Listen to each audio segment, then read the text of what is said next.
അസ്സലാമു അലൈക്കും വറഹ്മത്തുള്ളാഹി വബറകാതുഹു. കുടുംബജീവിതത്തിലെ ഒരുപാട് പ്രതിസന്ധികൾക്ക്, ദുസ്വഭാവങ്ങൾക്ക്, അസ്വസ്ഥതകൾക്ക്, വിഷമതകൾക്ക് പരിഹാരമാകാനാണ് സകുടുംബം എപ്പിസോഡിൽ നാം നടത്തി വരുന്നത്. കുടുംബജീവിതത്തിൽ അസ്വസ്ഥതയുണ്ടാക്കുന്ന മറ്റൊരു വിഷയത്തിലേക്കാണ് നാം ഇന്ന് കടന്നു പോകുന്നത്. ചില ഉമ്മമാരുണ്ട്, എപ്പോഴും മക്കളെ ശപിച്ചുകൊണ്ടിരിക്കും, എപ്പോഴും മക്കൾക്കെതിരെ പ്രാർത്ഥിച്ചുകൊണ്ടിരിക്കും. പ്രായത്തിൻ്റെ അപക്വത കൊണ്ട്,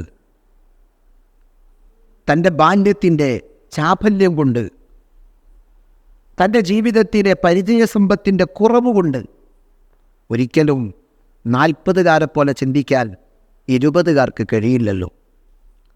50-കാരിയെപ്പോലെ ചിന്തിക്കാൻ ഒരിക്കലും 18-കാരന് കഴിയില്ലല്ലോ.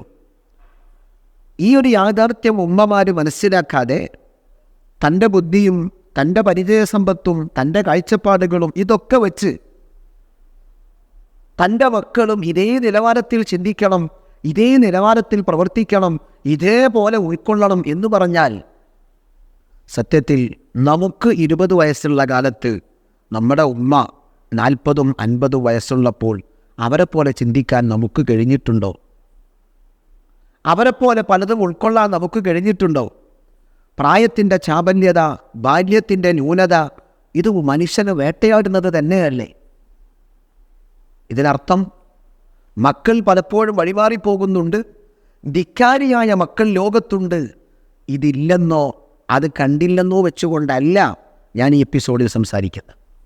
ധിക്കാരികളായി മാതാപിതാക്കളെ മനഃപൂർവ്വം അവഗണിക്കുന്നവരും, ലഹരിക്കടിമപ്പെട്ട് അല്ലെങ്കിൽ ദുഷിച്ച സൗഹൃദങ്ങൾക്കടിമപ്പെട്ട് മാതാപിതാക്കളെ അവഗണിച്ച് ഖിയാമത്ത് നാളിൻ്റെ അടയാളങ്ങളായി മാതാപിതാക്കളെ അകറ്റുകയും തൻ്റെ ചങ്കുകളായി കൂട്ടുകാരെ കൂട്ടുപിടിക്കുകയും അവരിച്ഛിക്കുന്ന ജീവിത ശൈലിയിൽ ജീവിക്കുകയും ചെയ്യുന്ന പുതുതലമുറ നാടിൻ്റെ ഭീഷണിയാണ്, കുടുംബത്തിൻ്റെ ദുരന്തമാണ്. ഇതൊരിക്കലും നാം കാണാതിരിക്കുന്നില്ല. മറ്റൊരു ഭാഗത്ത് പലപ്പോഴും മിതമായ രൂപത്തിൽ തന്നെ നാം വിലയിരുത്തുമ്പോൾ എന്തെങ്കിലും ചില കുറവുകൾ, എന്തെങ്കിലും ചില തെറ്റുകൾ, എന്തെങ്കിലും ചില വാക്കിൻ പിഴവുകൾ, എന്തെങ്കിലും ചില അപാകതകൾ മക്കളിൽ നിന്ന് വന്നതിൻ്റെ പേരിൽ അവരെ ഇങ്ങനെ ശപിച്ചുകൊണ്ടിരിക്കുക, അവർക്കെതിരിൽ ഇങ്ങനെ പ്രാർത്ഥിച്ചു കൊണ്ടിരിക്കുക, നിസ്കാരപ്പായലിരുന്ന് ഇങ്ങനെ കണ്ണു നിറക്കുക പല ഉമ്മമാരും ചെയ്യുന്ന സ്വഭാവമാണ്. സത്യത്തിൽ മുത്ത് റസൂൽ സ്വല്ലല്ലാഹു അലൈഹി വസല്ലം ഇതിനെക്കുറിച്ച് എന്തു പറഞ്ഞു? നമുക്കതൊന്ന് നോക്കാം. ഖാല റസൂലുള്ളാഹി സ്വല്ലല്ലാഹു അലൈഹി വസല്ലം, നബിതങ്ങൾ പറഞ്ഞു, ലാ തദ്ഉ അലാ ഔലാദിക്കും, നിങ്ങളുടെ സന്താനങ്ങൾക്കെതിരിൽ പ്രാർത്ഥിക്കരുത്. ഇത് ഭർത്താക്കന്മാരോടുമുള്ളതാണ്, ഉപ്പമാരോടുമുള്ളതാണ്, ഉമ്മമാർക്ക് മാത്രമുള്ളതല്ല, മാതാപിതാക്കളോടാണ് പറയുന്നത്. നിങ്ങളൊരിക്കലും നിങ്ങളുടെ സന്താനങ്ങൾക്കെതിരിൽ പ്രാർത്ഥിക്കരുത്. ഏതെങ്കിലും ദേഷ്യം വന്ന സാഹചര്യമോ ചില ദുർബല നിമിഷമോ ആയിരിക്കാം പ്രാർത്ഥനയുടെ വാചകം നാവിലൂടെ വരുന്നത്. നീ അനുഭവിക്കുക തന്നെ ചെയ്യും, നീ ഇതൊക്കെ അനുഭവിച്ചിട്ടേ മരിക്കൂ. ഇത്തരം പ്രയോഗങ്ങൾ നിങ്ങളുടെ നാവിലൂടെ വരുന്നത് ഗൗരവമായി സൂക്ഷിക്കണം. മുത്ത് റസൂൽ സല്ലല്ലാഹു അലൈഹി വസല്ലമ പറയുന്നു, ലാ തദ്ഉ അലാ ഔലാദിക്കും, നിങ്ങളുടെ മക്കൾക്കെതിരിൽ നിങ്ങൾ പ്രാർത്ഥിക്കരുത്. വലാ തദ്ഉ അലാ അംവാലിക്കും, നിങ്ങളുടെ സമ്പത്തുകൾക്കെതിരിലും പ്രാർത്ഥിക്കരുത്. ചിലപ്പോൾ ഭർത്താവിൻ്റെ ഷോപ്പ് തിരക്ക് കാരണം വൈകിയായിരിക്കാം അടച്ചത്, ഭാര്യ പ്രതീക്ഷിച്ച സമയത്ത് ഭർത്താവ് എത്തിയില്ല. അപ്പോൾ നിങ്ങളുടെ ഒരു ഷോപ്പ്, നിങ്ങളുടെ ഒരു ജോലി എന്നൊക്കെ പറഞ്ഞ് അങ്ങനെ ഭർത്താവിനെ ശകാരിക്കുന്ന ഭാര്യമാരുണ്ടാകും. ചിലപ്പോൾ അവിടെയൊക്കെ ഭർത്താവിനെതിരെ പ്രാർത്ഥിക്കുന്നവരുമുണ്ടാകും. കച്ചവടത്തിനെതിരെ, ഭർത്താവിൻ്റെ ജോലിക്കെതിരെ, ഭർത്താവിൻ്റെ തിരക്കുകൾക്കെതിരെ ഒക്കെ പ്രാർത്ഥിക്കുന്നവരുമുണ്ടാകും. പ്രാർത്ഥിക്കുക എന്ന് പറഞ്ഞാൽ കൈ ഉയർത്തിയിട്ട് നാം നിസ്കാരശേഷം പ്രാർത്ഥിക്കുന്നത് പോലെ തന്നെ നിന്ന് പ്രാർത്ഥിച്ചോളണം എന്നൊന്നുമില്ല. മറിച്ച് പ്രാർത്ഥനാ രൂപത്തിൽ വരുന്ന വാചകങ്ങൾ പറയുക. അത് സമ്പത്തിനെതിരെ പറയരുത്, സന്താനങ്ങൾക്കെതിരെ അങ്ങനെ ചെയ്യരുത്. നബിതങ്ങൾ പറയുന്നു, ലാ തുവാഫിഖു മിനല്ലാഹി സാഅ യുസ്അലു ഫീഹാ അതാ ഫയസ്തജീബു ലക്കും, നിങ്ങൾ ചോദിക്കുന്ന സമയം ചിലപ്പോൾ ഉത്തരം ലഭിക്കുന്ന സമയമായിരിക്കാം.